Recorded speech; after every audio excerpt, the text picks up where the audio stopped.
22 ऑगस्टला पुण्यामध्ये लोकसभेचे विरोधी पक्षनेते राहुल गांधी यांनी मुलींशी संवाद साधला।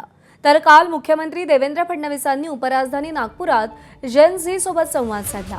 या कार्यक्रमानंतर मुलींशी संवाद साधल्यानंतर मुख्यमंत्री फडणवीसांनी राहुल गांधींवर महिला आरक्षण विधेयकावरून टीका केली होती।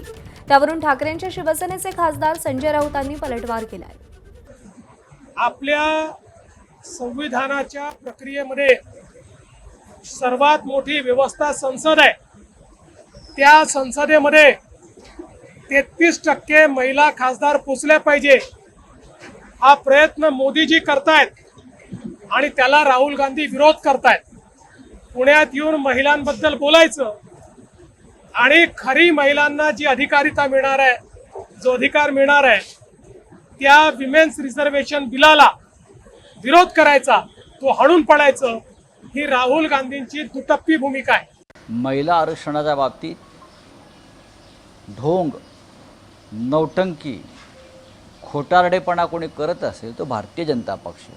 आरक्षणाचं किंवा महिला सक्षमीकरणाचं बिल जे आहे हे 2023ला मंजूर झालेलंच आहे ना।